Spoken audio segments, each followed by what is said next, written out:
ಇಲ್ಲ ಅದು ಹಿಡ್ಕೊಳಕ್ಕೆ 10 ವರ್ಷ ಆಗಿದೆ, ಈಗ ಸಡನ್ ಆಗಿ ಹಿಡ್ಕೊಂಡಿಲ್ಲ, 10 ವರ್ಷ ಆದ್ಮೇಲೆ ಹಿಡ್ಕೊಂಡಿರೋದು. ಬಟ್ ಆ ಕತೆಗೆ ಬೇಕಾಯಿತು, ಆ ಕ್ಯಾರೆಕ್ಟರ್ಗೆ ಬೇಕಾಯಿತು.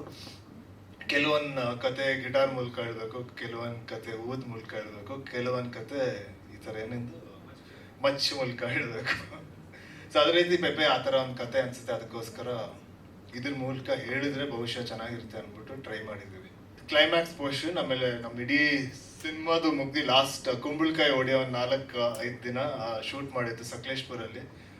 ಆಲ್ಮೋಸ್ಟ್ ಒಂದು 30-40 ಜನ ಫೈಟರ್ಸ್ ಜೊತೆ ರವಿ ವರ್ಮ ಅವರು ಕೊರಿಯೋಗ್ರಾಫ್ ಮಾಡಿದ್ರು.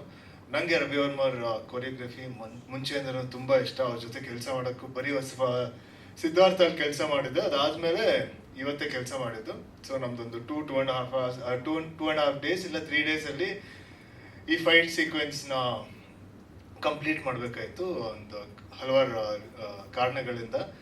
ಇಡೀ ಸೀಕ್ವೆನ್ಸ್ ಕೂಡ ತುಂಬ ಚೆನ್ನಾಗಿ ಬಂದಿದೆ. ನಮ್ಮ ಕನ್ನಡ ಫೇಸ್ಬುಕ್ ಪೇಜ್ನ ಲೈಕ್ ಮಾಡಿ, ಯೂಟ್ಯೂಬ್ ಚಾನೆಲ್ನ ಸಬ್ಸ್ಕ್ರೈಬ್ ಮಾಡಿ. For more updates click on the bell icon. ನಮ್ಮ ಕನ್ನಡ ಡಿಜಿಟಲ್ ಮೀಡಿಯಾ.